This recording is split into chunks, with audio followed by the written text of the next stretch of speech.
It's episode 1274, 1,274 of these things. And it's the Relevant Podcast here in Orlando. I'm your host, Cameron Strang, and joining me from Loverland, Virginia, it's Jesse Carey. Hello, hello. From Nashville, artist, producer, mogul, Derek Miner. What up, though? And today from Houston, in her friend's spare bedroom, our managing editor downtown, Emily Brown. Hey, y'all. Why are you in Houston? Every year, my friends host an Oktoberfest, and this weekend was the best weekend for all of us to get together. So I'm in town for that, and mostly to meet my friend's new baby that she just had a couple weeks ago. Aww, so congratulations, new friend's baby. This is the awesome. third Oktoberfest in the row that I have met a friend's new baby. So it's kind of like become a tradition Next now. year, it'll be you. No, I rebuke that in Jesus' name. Hey, she Baptist, but she went Pentecostal on that one. Yeah. She's like, No. I rebuke that. Yeah. I will start speaking in tongues against that, actually. So, yeah. It's not how Emily, tongues I'm works, but curious. okay. My whole context for Oktoberfest is pictures that It happens I see in from- October? Yeah, because this in is November Germany. for her. And the whole thing of the festival seems to be, people sitting at long picnic tables, enjoying, beverages together. But I thought it was restricted to a part of Germany. I didn't know you could just throw one. Like, what does an amateur Oktoberfest look like? We just hang out in the backyard. We play some games. Everyone brings food. The best part about living out of state is I don't have to cook anything anymore. So I either always get like ice or cups, or I just Venmo someone for the work that they're doing, which is really nice for me. I'm glad you brought this up because just prior, and just bear with me here, I'm going to connect some dots. Just prior to us signing on, you were, obviously you'd been traveling. We all know, stuff can get a little messy. You were cleaning your laptop camera, and it was just smudging at first. And Derek said you need something like absorbent, like a paper towel or napkin or something to wash it. Just to be clear, not just use your finger. Her camera looked like it had Vaseline on it. It was all like soft focus, and she takes her finger and just starts trying to rub it around, and she was just removing the smears. Well, Derek was like, "You need a rag." I thought if I did it, I think if I did it enough, it would have gotten there. Okay, I'm glad you said that because you're going to Oktoberfest this evening. You're going to be in charge of a couple items, including it sounds like stuff that can be bought at the convenience store. The evening we're recording this, I have a cul-de-sac little get together, and my family is responsible for a number of items. And anytime there's a get together and someone's responsible, it has helped me to realize one of the biggest scam industries operating in this country right now. Insurance, yes. Also the decorative napkin industry. Here's why. They don't do the primary job of the product. They do exactly like a finger on a laptop camera. They just smear stuff around. Yeah. If you're at the Oktoberfest and someone spills one of those pints, stupid. or I'm at the cul-de-sac, and I'm at the cul-de-sac thing, okay? And somebody's ice cream knocks over. It's like, oh, can I hand me a napkin? And it's like, it's got a pumpkin or a scarecrow, and it's orange. It's completely dyed orange. And I go to wipe that up. It does nothing. There's no absorbent quality to it. It's like rubbing it with a piece of plastic. Yeah. Exactly. And what do you have to do? Well, get some more. And all of a sudden, you've plowed through half the supply of the decorative napkins. You still got a mess on your hands. I'm telling you, it is the biggest scam industry other than health insurance. It's probably bigger because health insurance, you get a lawyer at least to help you out. Yeah, at least you get a lawyer or something to help you out every once in a while. With the decorative napkins, all you're left with is a big mess. A lot of times the dye from the napkin leaks on top of the mess. And then two, you got a trash bag full of novelty scarecrow napkins or, at the end of the night. It's a huge scam. It's time to protest Big Napkin. It's time to protest big decorative napkin. Big decorative. What do you do with your decorative napkins after the fact? What do you do with them? Because I would throw a New Year's Eve party, and like you, I would have all these gold and black napkins left over, or Halloween party, whatever. And you're not going to use them in everyday life. What do you do with them? Do you throw them out? Oh, yes, I am. Oh, you do? You use them in everyday life? But they're terrible napkins. I am. But they're not good napkins. We're going to pick something up with it. You blow your nose with it or something. You're going to do something. These napkins are getting used in every aspect because I paid for them. You know what I'm saying? Like, it just is what it is. In my kitchen cabinet, like I have a whole drawer where there are just random decorative napkins from different parties over the years. So like I have graduation ones, I have a New Year's Eve one, like, and it's fun when people come over and they need a napkin. It's a conversation starter. And then I get to say, yeah, 2 years ago I had to buy 200 napkins for some event, and they're so useless I don't use them often. Oh yeah, cups too. Look, plates. Mm-hmm. There's nothing like eating on happy Thanksgiving, happy birthday plate. Yeah. On 2 months later. I'm with it. Look, I'm gonna do it. Yeah. But in fairness, those products serve the primary intended purpose of having the product. It gives me something to eat off of, or to hold liquid, right? A napkin, you blow your nose on that thing, it just goes right out the bottom, and you're going to scratch yourself up just trying to clean up. How are you blowing your nose? He makes it like a tube. So. 3, I think you get a rash from some of those if you buy those Dollar Tree ones. Don't sue me, Dollar Tree. I'll say cheap ones. Edit out Dollar Tree. I don't want to be held liable for their napkin loss. No, it's fact. We could go to trial and prove that Dollar Tree napkins are terrible. So it's I said give you a rash. I don't know. And while we're in court with them, can we talk about how they raised everything to $1.25, so they shouldn't be called Dollar Tree anymore? Yeah, $1.25 tree. It's true. Well, it's like that Five Below store. Ring. Yeah. Five Below, everything's supposed to be under 5. Now they have an area in the back called like above 5 or something. It's just now it's just a Target or it's a Walmart back there. Yeah. Now we're just lying to the good American people. Yeah. It's not a good situation we're dealing with here, and it starts dead square with decorative napkins, and then it bleeds out to everything else. I agree. Wait, so Jesse, what's your solution to big napkin? It's big easy. Decorative napkin. Big decorative napkin. I'm fine with Big Napkin. I'm actually pretty pleased with most of their products. Affordable cost. I like the textures. They're rolling out now. The little, you know what I mean? You sound like you're a connoisseur of napkins. Like you've no. She just asked my opinion on napkins. I haven't formed one. This is honestly, gotta be honest with you. Other than the decorative thing, this is the first time I've thought about my satisfaction level of standard napkins. But if you're asking me about it and I'm forced to think about it, I'm like, you know what? It's a pretty good product. Yeah. I mean, I have strong feelings about toilet paper, like certain brands versus others, we're not going to mess. We're not going to go cheap on the toilet paper situation. No. You go cheap on the toilet paper situation and your hands are going to hate you. So everything will hate you. The hands, but at least keep your supply going. At least keep your supply going, because you're going to end up in an emergency and you're going to have to break out the decorative napkins. And trust me, that is one use they are not approved for. You're just smearing at that point. We've gone far enough on this. Ooh. I don't know how to get from where we just were to where. Who's our guest? Yeah, this is the thing. Oh, poor Ashley. Oh my gosh. So a few weeks ago, we had Chris Durso join us and he hung out. He's a friend. We're not doing that, but we do have an item coming up in Relevant Buzz of this new study of some big trends in the church. And so we have one of the experts from Barna going to join us and kind of break down kind of what they're seeing. It's Ashley LaLonde. So she's going to be joining us at the end of Relevant Buzz.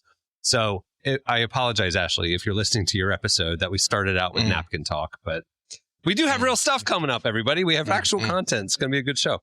Okay. Well, on that note, we'll get rolling. Stay tuned right after this quick break. It's Relevant Buzz. Today's podcast is brought to you in part by Mercy Ships. Globally, 5 billion people lack access to surgical care. In sub-Saharan Africa, there's only one surgeon for every 200,000 people. Mercy Ships provides free, life-transforming surgeries for people who have little to no access to medical care. They help the blind see, straighten twisted limbs, remove deadly tumors, treat cleft conditions, and so much more. With state-of-the-art hospital ships, they provide safe surgery to children and adults living with treatable conditions, and it's completely free of charge. They do all this work with an all-volunteer crew of professionals who donate their time and talents. Surgeons, stewards, nurses, engineers, and more make the world a better place. Your donation today provides free, safe surgeries to people in desperate need of help. All gifts are matched, so please donate today at mercyships.org/relevant. Today's podcast is brought to you in part by Tim Tebow's book, Look Again. Have you ever wondered what would change if you truly believed you were infinitely valuable to God? In his New York Times bestselling book, Look Again, Tim Tebow reveals the powerful truth that when we learn to see the image of God in every person, including those we struggle to love, everything changes. Tebow shares incredible stories from his work with people the world often overlooks, and it will challenge you to stand up to the lies, rediscover the worth that everyone has, and impact the world for good.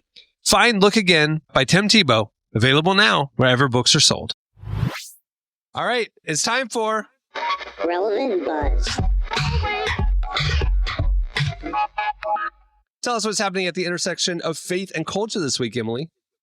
So Frankie Muniz is someone who has been speaking up a lot more about his faith recently. If that name doesn't sound familiar to you, it's because about 20 to 30 years ago, he was the star of a show called Malcolm in the Middle. And ever since then, he has kind of stepped away from the entertainment world. He's actually been racing in NASCAR. So fun little pivot for him. So we actually saw a clip going around this week where he talked about how he came to God and kind of what brought him to faith. Of all the possible ways that God can, work, what way do you think God reached him? The clouds. It was out in nature. Halloween festival is definitely Halloween. The Holy Ghost weenie roast at his local church. That's it. The Hallelujah night. Yeah. I'm assuming he's dressed up as a minion, and it just hit him. Came to Jesus. A human. He thought it was just trick or treating, and then all of a sudden he got witness to, and no, Shondo. Human Jesse to a Michael W. Smith song with a choreographed, the climax in a choreographed mimed fight scene between a resurrected Christ and the devil. So, you're closest. I mean, the fact that you said Michael W. Smith song. Closest. Yeah. He is closest. It was actually through a Christian radio. It wasn't a Michael W. Smith song, but he was listening to Christian radio a few years ago, and God just spoke to him that way. I'm going to share the clip so you can hear what he had to say. I'll be honest with you. It's something that's new into my life. I found it on accident. Really? I was driving across the country. If you had a really long time, I could tell you the whole story. But I was driving across the country, and everything that could possibly go wrong was going wrong. And I was like almost in tears. And the only station that would play was K-Love. This is like maybe 6 years ago. If you know K-Love is worship music. Yeah. And the song came on, and it was Carrie Job, Cover the Earth, and then it was Big Daddy Weave, Overwhelmed, like back to back. And where I was somewhere in New Mexico at the time, and it was like the perfect moment. And I haven't turned off that radio station since. And that brought me I started going to church every Sunday and really kind of being involved in my faith and definitely become a big part of my life because of that trip. So yeah, we love to hear that. Yeah. So speaking of that kind of music, what's your favorite gospel or Christian song now? I love anything Brendan Lake, Phil Wickham. I mean, there's so many good songs. That new breakthrough song by Andrew Ripp I was listening to on the way here. I love it all, and it's just because it makes me feel good, and that's what brought me that route. Is I was like, I'm a high stress person. I've got all this stuff going on, and even though I had a lot of good in my life, I felt like I was still in a very anxious place, and it just puts me in the right, I think, frame of mind that I want to be in, what I mean? And if that little bit of listening to the music could have that effect on me and then bring me down a different path to make my life better, I hope other people find that. Absolutely. That's crazy. Let's go. I love it. Yeah, good for him, man. Yeah, that's amazing. K-Love. Shout out K-Love. Yeah. K-Love got We gotta one. give props to K-Love. Said K-Love got one is crazy. I have to assume that they are riding a high right now of Frankie Muniz. He gave us a shout out. I do think it's funny that it's I had no other option of anything to listen to. It was the only station that was playing in this weird part of New Mexico where I was at. But hey, there you go. It's awesome. I think also a good story is the radio is relevant. I don't know many people that listen to radio. Most people I know are just playlists and their Spotify's or whatever. But he was like, yo, if I can't listen to radio, I'm not going to connect my Bluetooth and listen to anything else. So, either he just was like, I'm not going to let the truth get in the way of a good story. I don't know which one it was. This is one of the biggest. This is one of the biggest pop culture Christian radio shout outs. I think the other one was David Putty on the classic episode of Seinfeld. Christian rock, yeah. Yeah. And George was like, I like Christian rock. Why? Makes you feel because good. it's not all cool and edgy like those real rock songs. Man. This is That was a long writer time ago. endorsement. We're not talking about any of our friends out there. That was a different era. Anyway, go ahead. Different era. Emily. Anyway. Well, speaking of music, I actually do have some more music news from the Billboard Hot 100. First thing, Josiah Queen had a really big week because he debuted on the Billboard Hot 100 at number 92 with the song Dusty Bibles. He also was a few spots ahead of Phil Wickham, who has a song What an Awesome God, which is on its third week on the charts, but it's at number 96. And it's really cool because I know earlier this year we talked about Brandon Lake and Forrest Frank. They were the second time ever that two Christians had charted on the Hot 100 at the same time. So now this is the third time happening in the same year. Just a cool trend we'd like to see more of. Maybe we'll get a third one on there one of these days. We'll see. We're looking at you, Carrie Job. I don't know. I just had to call out Carrie Job. I mean, I will say I wouldn't mind if a female got on the list. It would be a little nice. Yeah. So just put that out there. My vote is Tyrion. My vote is Tyrion. She's cold. I don't know her. I don't know her music. Hold on. Yeah, she's a goatee. She's at goatee. Her and Aaron Cole are on tour right now. She's cold. Wait, yeah, she's cool. Yeah, she's super dope. Yeah, that's my vote. There you go. Okay, if someone's listening to this and wants to get into her, what song should they start with? I don't know.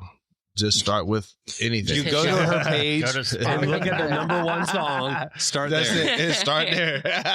Yeah. See, here's the thing on Love that it. strategy. I always skip to like the number 3. You know, because the number 1 or the number 2, it's like, oh, this is the one that was kind of the breakout. You know, it's not always the most representative. You want to go down with a couple, that's my take. I'm not saying deep cuts, but you don't want just the hit because sometimes the hit's a little bit of an outlier. It's not always the most representative. You know, Okay.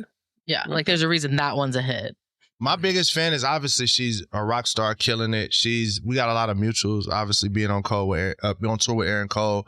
But I also love the fact I love seeing people win that whenever their name comes up, everybody smiles.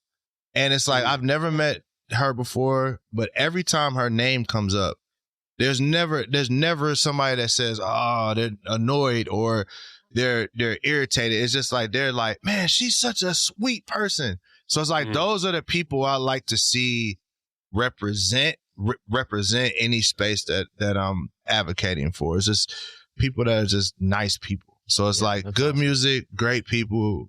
Like, that's what I love. Yeah, because you don't always get both. Sometimes it's good music and not great people. And sometimes it's great people with awful music. Derek, I want to get your thoughts on You want to name names? this next music thing she's bringing. I also have one more thing to mention about the Billboard before we move on. You may have seen this one going around. For the first time in 35 years, there are no rap songs in the top 40 slots. I hate Crazy. it. I hate it. So the question, I'm curious on all of your guys' opinions, Derek, particularly yours as someone who, you know, has been in the genre a very long time. Do you think this is because of like cultural and taste trends, or do you think it's because of like a drought in like a certain type of mainstream release that would break into that category? Like, It's there's both. no Drake album right now. It's both.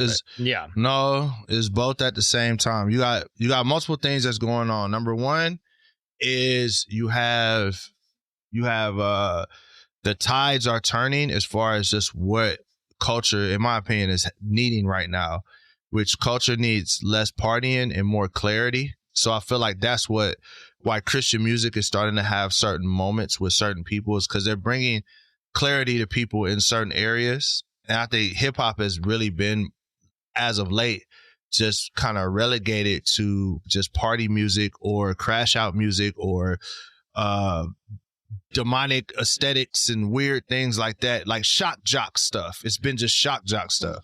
So then the question you have to ask is it shock jock stuff because the people that make hip hop only make that kind of stuff, or is it shock jock stuff because the people that are executives at the top only fund that type of stuff? And I saw somebody was talking, I saw two people. Ray Daniels says that hip hop has a gatekeeper problem. And then there was another guy from Sync Money who says that it's just an investment problem.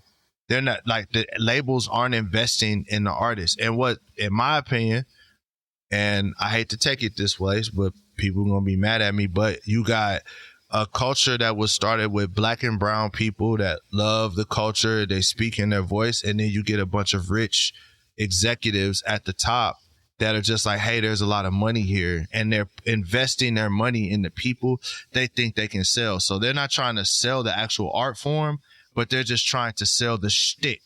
So let's get the sexual girls and let's do that, the city girls, and then let's get the gangster rappers and let's get the guy with the weird devil worshiping aesthetic. Meanwhile, other songwriting forms are more rewarded for depth. They're the people that they get that get budgets are people that they're entertainers, but they also have a level of depth and relatability and all those different things. So what's happened is there's a big investment in other genres with depth, relatability, and polish. But for hip hop, it's just been colonized and treated like it's the difference between somebody trying to build a neighborhood and somebody trying to get a fast flip on houses, right? But when you're trying to flip a house, it's just like that. Go ahead. But I mean, like, I'm looking at like SNL last week, Sabrina Carpenter, and she's not deep. She's sexualized. And she's at the top of the charts. I don't know that that's completely true. And then why did it change? Why has it been that there's been urban music in the top 40 for 35 straight years, and then all of a sudden it's different now? Because, so it's the point I'm making. Hip hop is a culture. It's not a genre. It's not, you can't treat hip hop like you treat anything else. Pop's not a culture. Pop is just whatever is popular at the time shoots through the roof. So the problem with something like hip hop is the only way that hip hop is going to be popular is if hip hop is supported by hip hop listeners. Hip hop listeners are not supporting hip hop right now because it doesn't represent them. It's pop music aesthetics that's flipped on. So you're taking all these people that are quote unquote hip hop artists, which is a lot of times a random white guy or the most degenerate black person you can find, and you're giving them pop star budgets because that's what hip hop likes. So like now Cardi you lose or Playboy Cardi. So now you lose people that actually love hip hop as the base. So they're no longer able to support their niche to take it into pop culture status. That's why you have, when you look at those artists that were at the top of the charts, they weren't just random artists. You have Drake, who, yes, pop star, but at the same time had R&B records. They were relatable, different things of like that. The reason people's biggest issue with Drake right now is relatability. Like, we don't relate to you anymore, therefore we don't really care. But Kendrick, we know what Kendrick was about. J. Cole, we know what J. Cole is about. Kanye at his peak, we know what Kanye is about. We still know what he's about. We just, just grow. But that's what I'm saying. The artists that made it out of hip hop had a level of substance and they had a level of culture that the hip hop culture supported. You cannot strip hip hop of its culture and turn it to pop music and then think that it's going to have massive support from people that love hip hop. That only works with pop music or whatever. It would be the same thing of like trying to take rock and roll out of rock and expect it to top the charts. That was the problem. It's just, there's no culture in hip hop anymore. And it's been mostly because it's been, in my opinion, colonized and gentrified, and you don't have hip hop artists at the top of hip hop anymore. It is interesting that the idea of like the infusion of money with the intent on getting a big return, right? Like, I think how that is a corrupting factor in a lot of art, and I think the kind of the social and racial dynamics may be different on different like types of art. But I read this week that like even like the box office had a 27-year low for the month of October. And a lot of it is this VC, like what you're kind of describing there too, this venture capital type of approach where I need a moonshot. I don't want to double my money.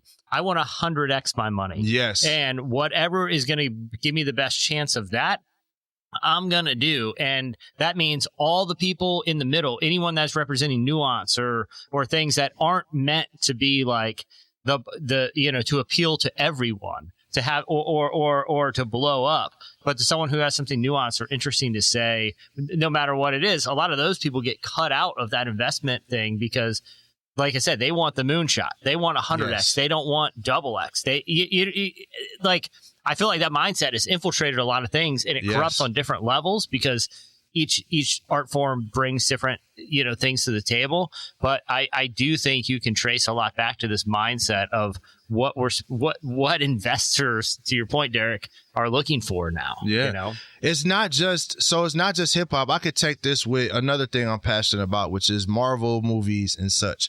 Only reason why I brought up race and colonization is because those are the specific things that are plaguing what's happening with hip hop.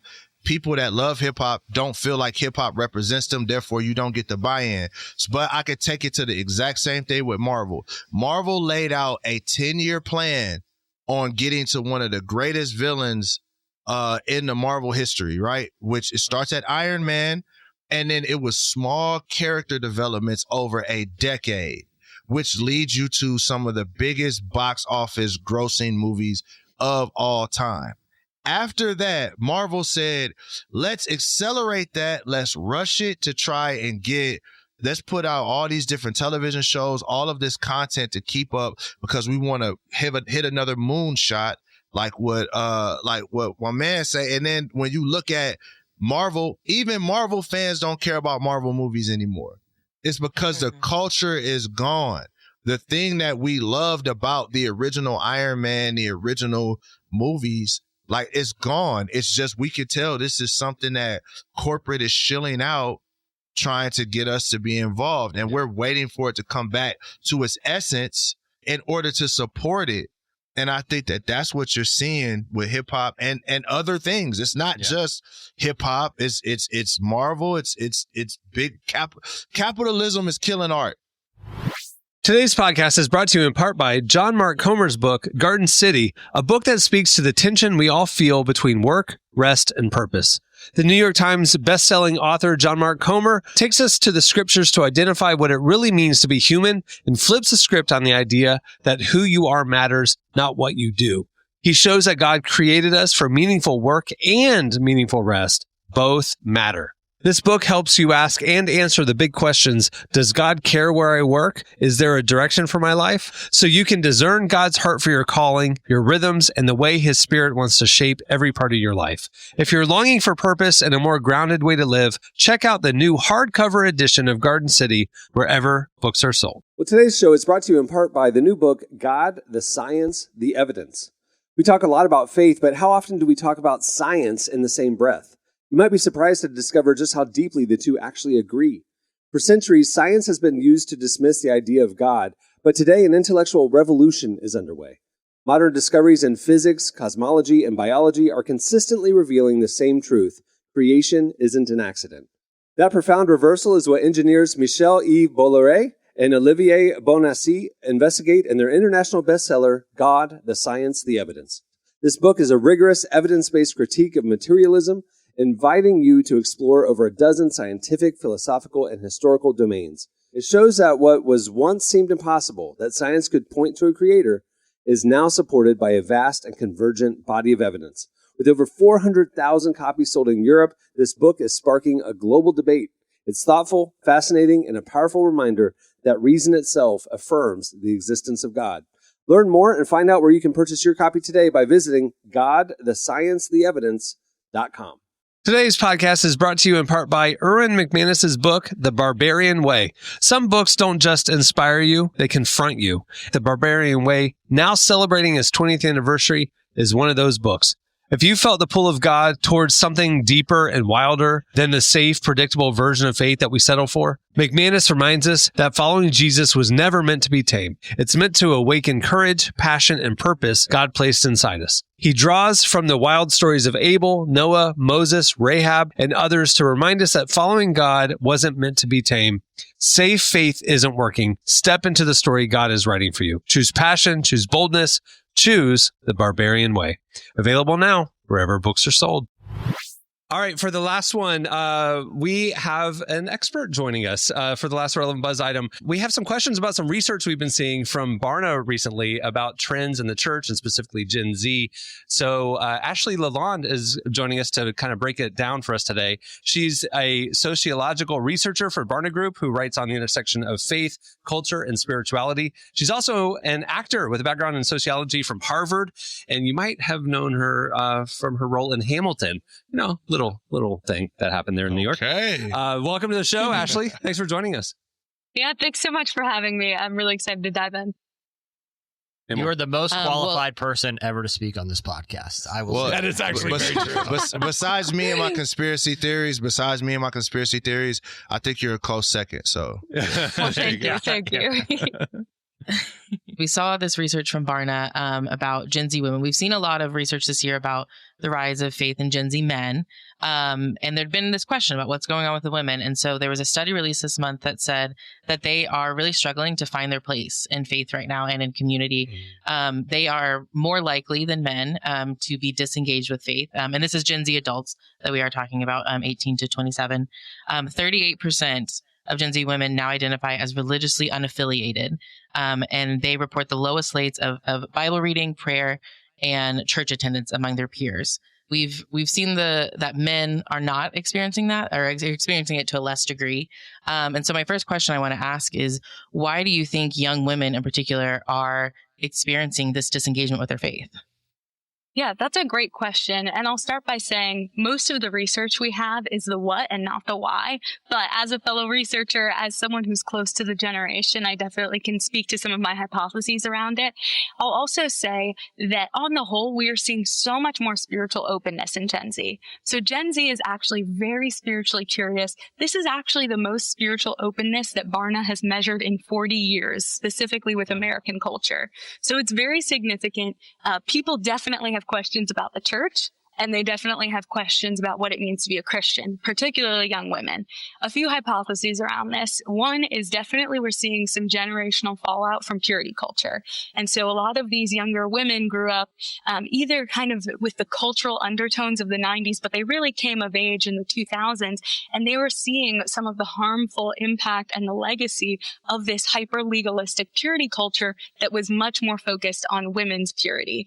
And so you're seeing a lot of young women who feel iced out by the church. They feel devalued. And some feel, because I haven't lived out this very rigid particular ideal, I am not welcome in church spaces. So you're seeing kind of the influence of sexual shame. You're seeing the polarization of sexual culture right now. A lot of this, of course, has to do with political and ideological shifts. We're also seeing statistically, young women are much more liberal and young men are much more conservative. So as you see the rise of Christian nationalism in the United States, you are also seeing that many churches are becoming more outwardly politically conservative. That means for many young women, they feel like there's an ideological gap happening. They don't ideologically and politically fit into a lot of Christian American churches. And so they're feeling like, well, this doesn't align with my values, so why would I be part of this group? I think we're also seeing a lot of the tensions around what is feminism, how does the church empower or possibly disempower women? Some of that has to do with theology. A lot more of it has to do with culture and application. And so even in churches that have a more complementarian theology around gender, there are still ways to empower women. But we are seeing some churches that have kind of adopted Christian nationalistic ideals really focus in on men and male leadership. And so they may not have women in leadership on staff, which is one thing, but also do they have lay leaders who are women? Do they have women who are also involved in the workforce, which is another question. We're seeing a lot more young women shift into the workforce, much more than the last generation.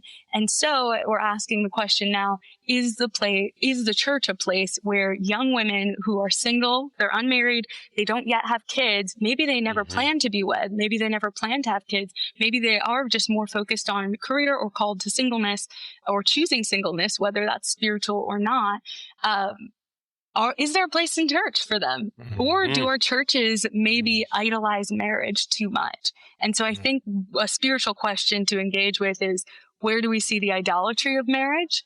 In churches, this affects people of all ages and all genders. And so this affects basically all single people, is if our churches are catered to nuclear families, then people, particularly young women who are delaying marriage or not choosing marriage in the ways that their past generations did, is there a place for them to thrive?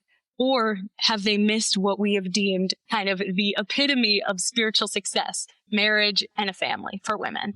So there's a lot of different pieces coming together. To be honest, we need a little bit more research, maybe on the qualitative side to engage. But I'll even say myself as someone who's a bit younger and living in New York City, a part of the arts and part of the research and ministry side, I'm seeing this myself, is that there is a lot of ideological shift happening both within the church and outside of the church. And many women are feeling like the church is not a place they can spiritually grow.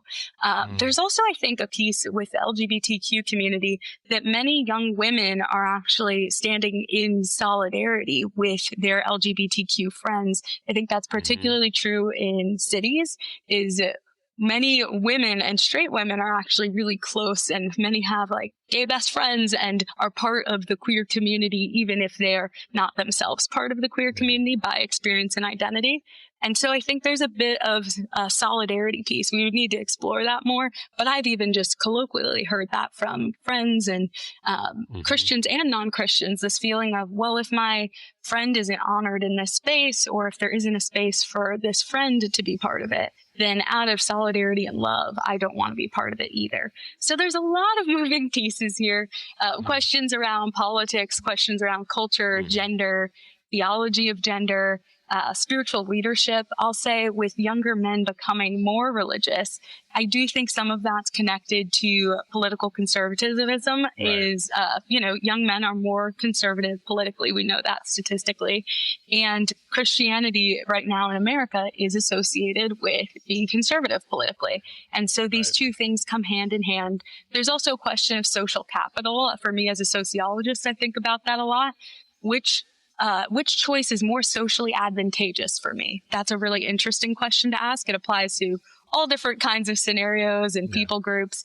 And for younger men, particularly if you are living in a more Christian context or more conservative context, it is socially beneficial for you to engage in church culture. For young women who are maybe in more liberal contexts, it is less socially beneficial. It is seen maybe as socially backwards or socially, just uncomfortable. It's awkward to engage in. That said, young women are very engaged spiritually right now. They're using other outlets. So there is actually this really interesting opportunity space when you think about evangelism, when you think about radical welcome in church spaces, when you think about discipleship and access. There's actually people who are very spiritually hungry, even if they're not currently engaged in a church or even in personal spiritual practices in the Christian sense. That is the most insightful answer I've heard about this widening gap. Seriously, I think the political thing can't be overstated. I really hadn't put that together, but like young men are more conservative, churches are more politically active now, and more conservative women don't feel like they have a place. Are you seeing with the demographic shift? I mean, we're talking 18 to 27. That's kind of when people are like, getting ready to marry and start families and stuff like that. And now less women are in the church. Are we seeing any effect to marriage rates or anything like that within the kind of Christian marriage or anything? Yeah, that's a great question. And to be honest, I don't have all of the research on it. What I'll say by observation and anecdote I'll say we do have the research that shows men and women are delaying marriage. And so when, the average age of a married person was in their early 20s, now we're approaching late 20s, early 30s. That's across genders, but I think it is a bit more true for liberal women that there is a further delay of marriage. I do think that we're going to see a bit of the fallout of this over the next 10 years, as we start. We haven't yet exactly seen the full impact of this. I think churches should be asking, how can I re-engage with single women? How can I empower single women? And that's of any age. It doesn't just have to be Gen Z, because I think there's also women who are in their 30s and 40s who are not married or don't have families, or even the question around single moms. A lot of single moms are disengaged from the church. There's a lot of practical factors there of being a single parent is really hard. And so, of course, if I don't, for myself, I'm not yet a parent. But if I were and I had to do that on my own, man, would would I want to sleep in on a Sunday morning? If this is one day that I don't have to wrangle all the kids, sure. There you go, Cameron. Exactly. I can attest. Yes, I think we should be asking, how do churches really cater to the single people in their congregation and the single people in their communities? Are they actively supporting in the practical resource sense? And also, I think a lot of single women, their primary concern at the moment, especially if they're in, urban areas, especially if they're not in the South, their primary concern may not be marriage. It may not be romance. And so are churches talking about other areas for spiritual engagement, or is the sole focus for single women? Here's how to get married. Here's how to be a good mom, which is important. That is important. It's good and beautiful, and it's not the only thing. Yeah. I have a question. Are the numbers different in cities as opposed to the suburbs? Do they skew different, or is it the same across? I'll say right now, I don't think we have the research that points to, okay, in these cities, in these particular demographics. I mean, we have the demographics by gender and age.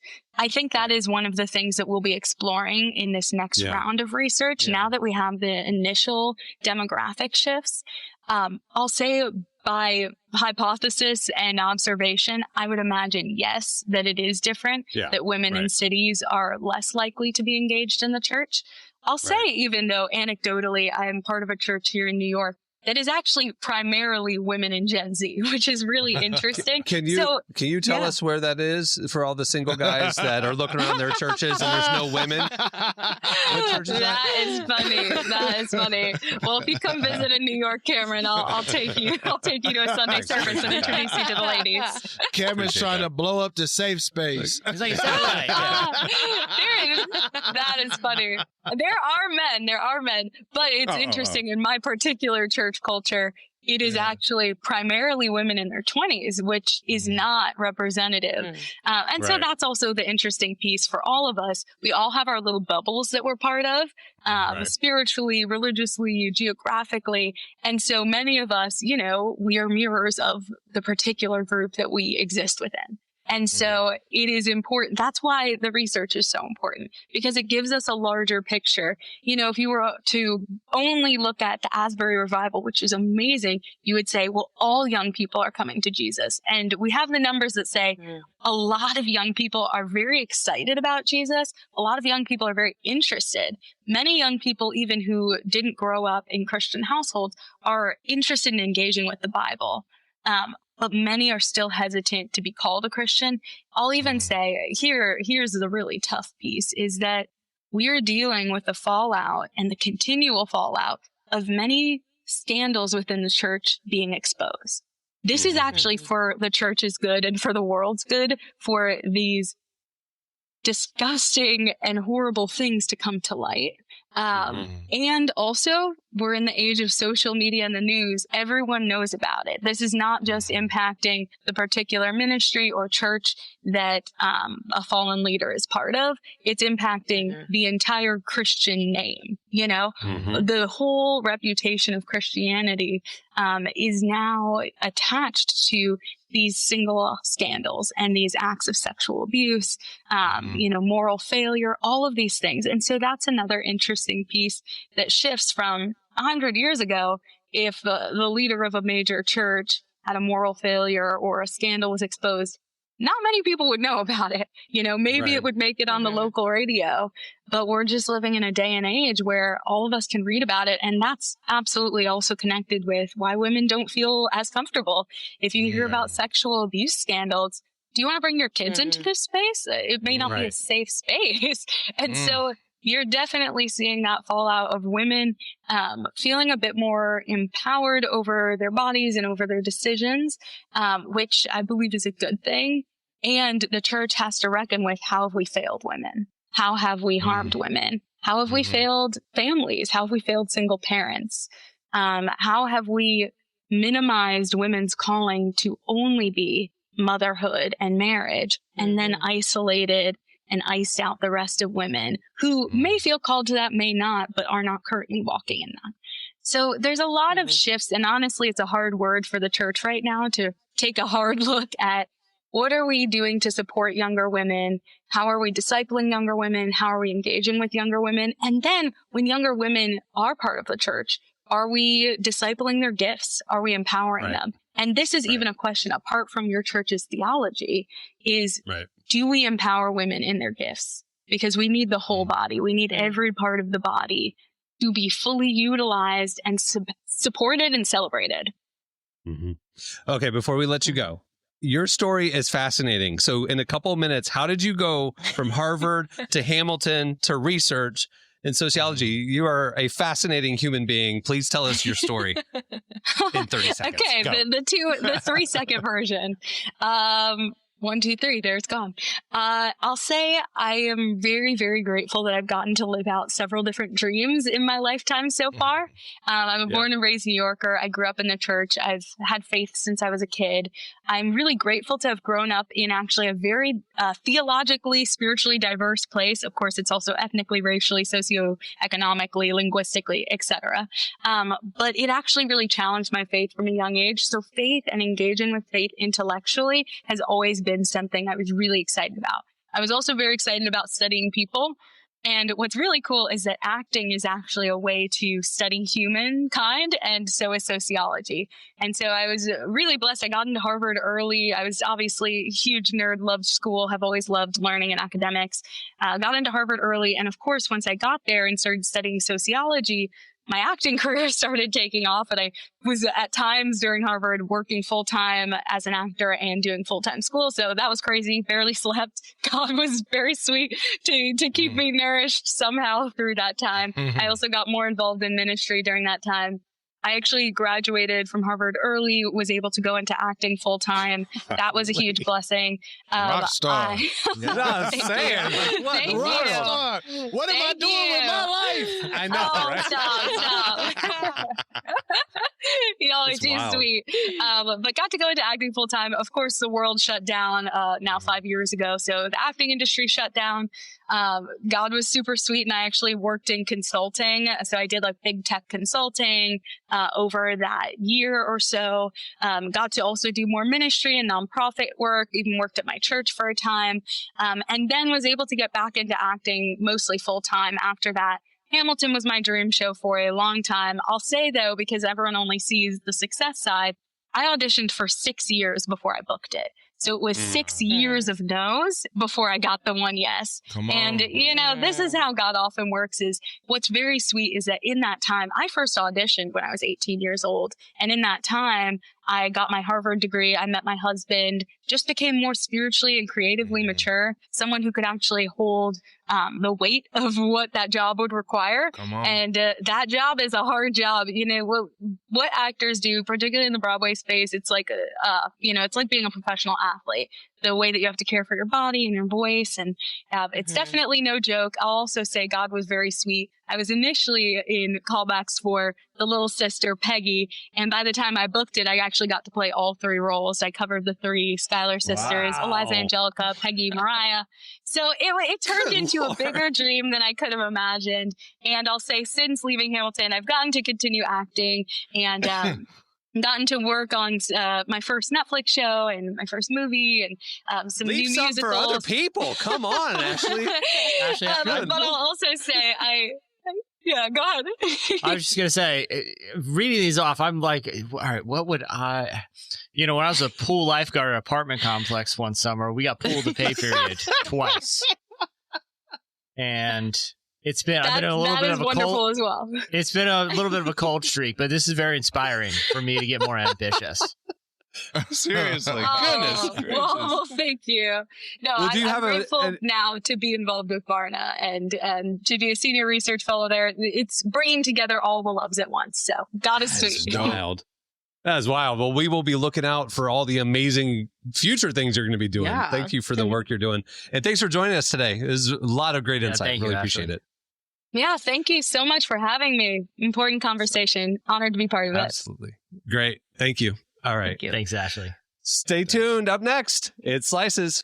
Well, today's podcast is brought to you in part by the new book, Confessions of a Christian Alcoholic. Author Jonathan Seidel knows firsthand how even believers can get stuck in shame and destructive habits, especially when it comes to one of society's biggest obsessions, alcohol. In Confessions of a Christian Alcoholic, he details his spiral into disordered drinking and shares the 4-step process he eventually used to break free. There's hope for alcoholics who become Christians and for Christians who become alcoholics.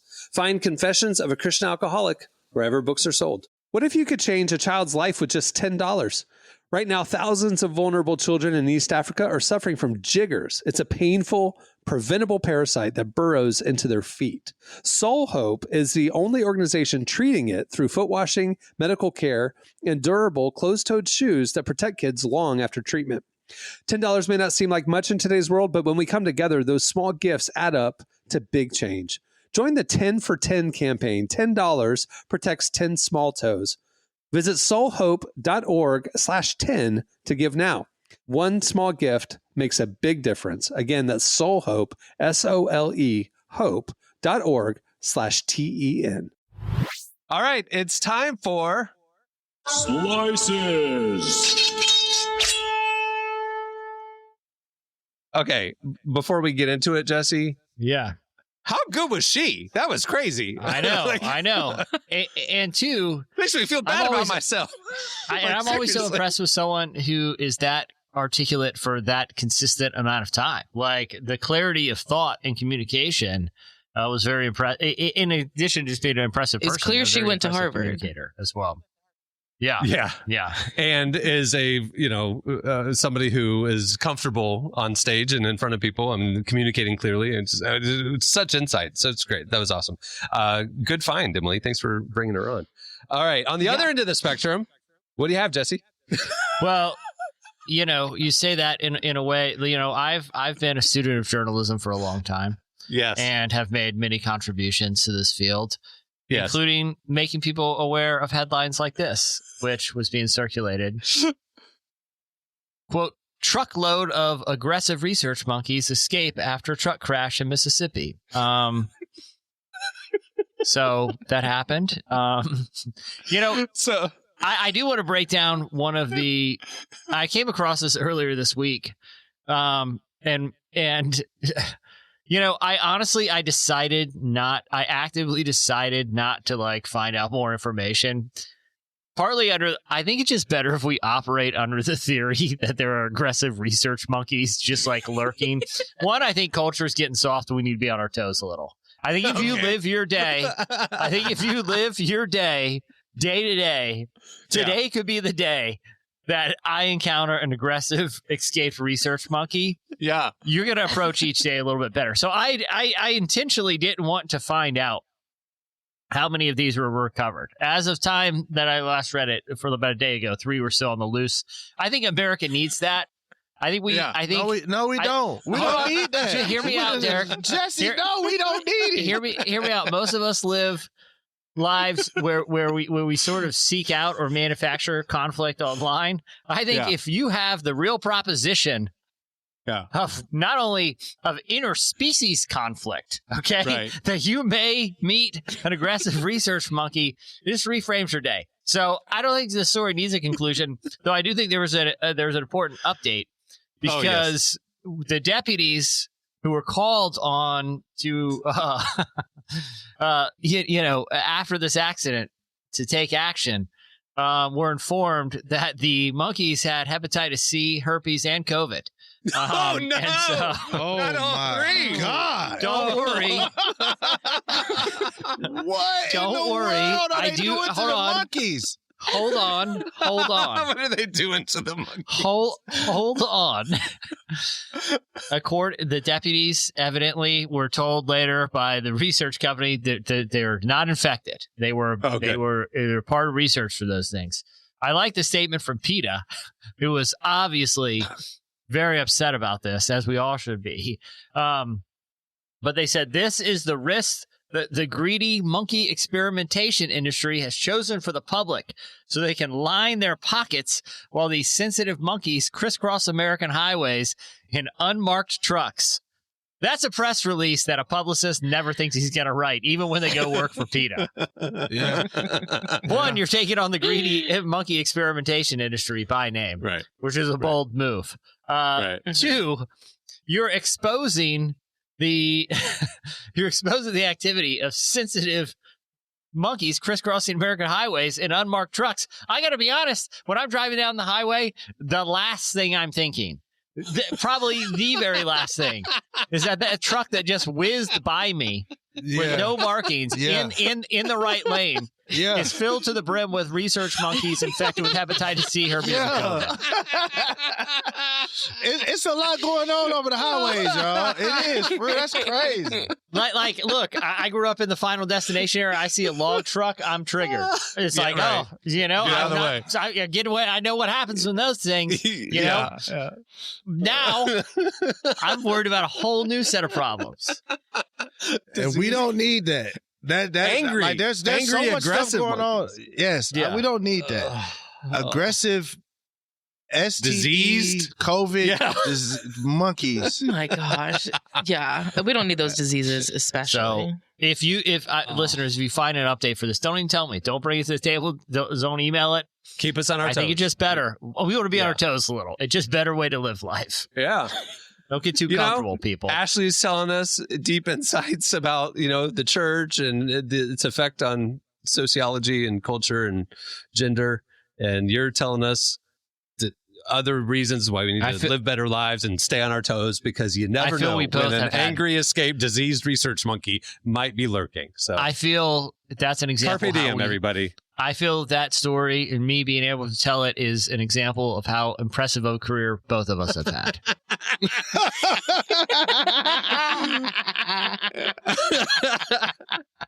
All right, real quick. We're running out of time. Derek, what's your slice? All right. One of my favorite shows to watch on Netflix when I don't have anything to watch, which is very rare, is Suits. Does anybody watch Suits? Oh, love Suits. I got into it.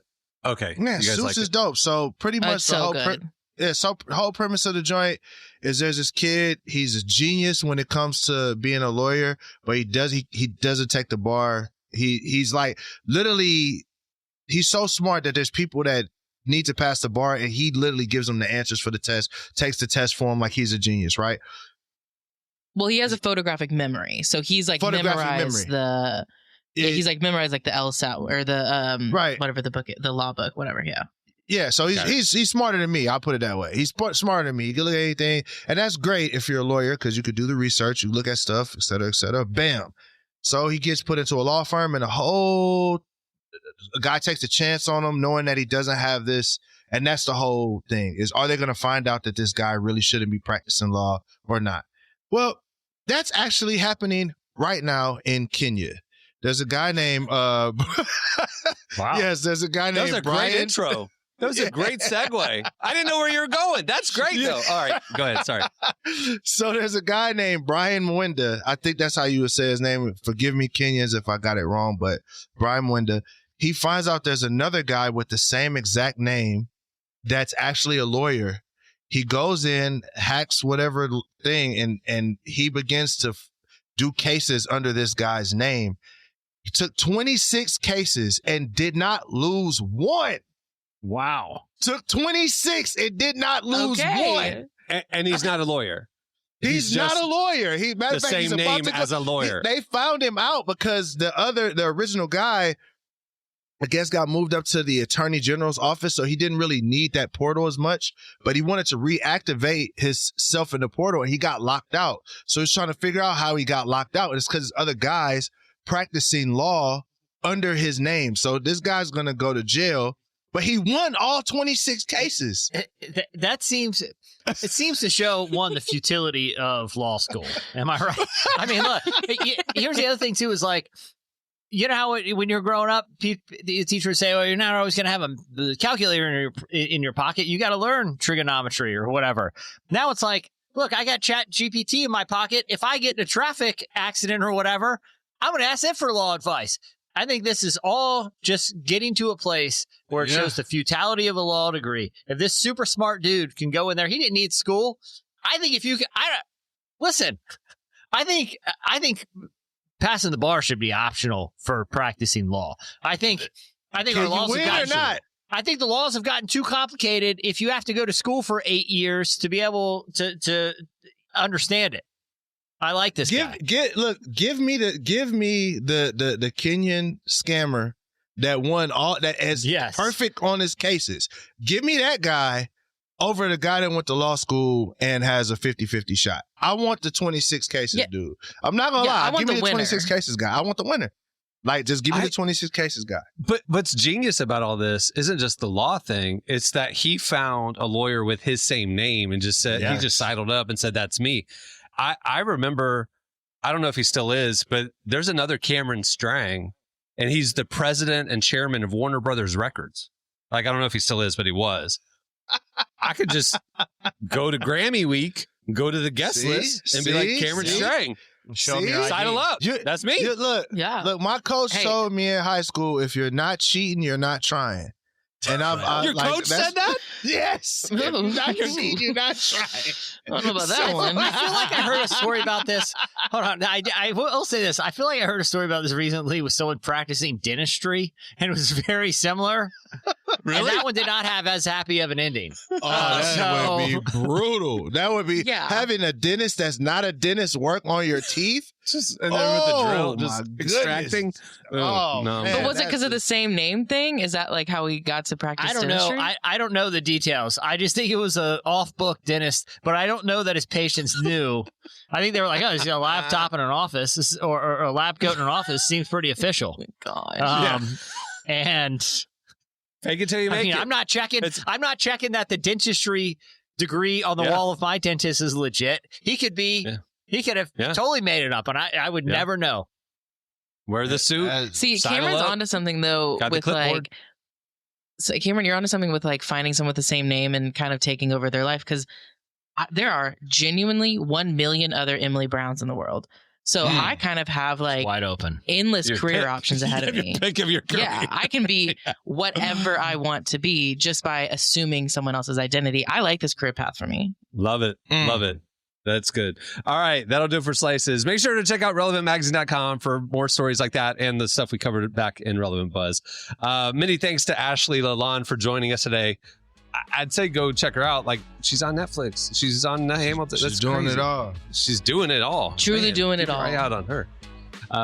Awesome. Check out the Barna research they're doing. We've been covering that at Relevant as well. So if you want to read those articles, they're at the site. On that note, we'll wrap things up. We did it, guys. I'm Cameron Strang. I'm Jesse Carey. I'm Derek Miner. I'm Emily Brown. We will see you all next Tuesday. And hey, if you're watching this on YouTube, like and subscribe. Don't miss an episode. All right. See you guys. Do it.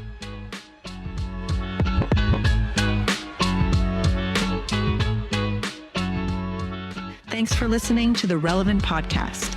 For the latest at the intersection of faith, life, and culture, make sure to check out relevantmagazine.com. And while there, click over to issue 117 of Relevant. The new digital issue is packed, and you can read it for free. If you want our enhanced magazine, as well as ad-free reading at the site and ad-free versions of our podcasts, sign up for Relevant Plus. Plans start as low as $2.50 a month, and it's the best way to experience our content.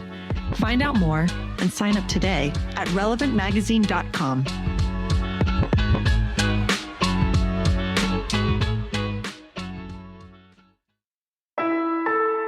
Relevant Podcast Network.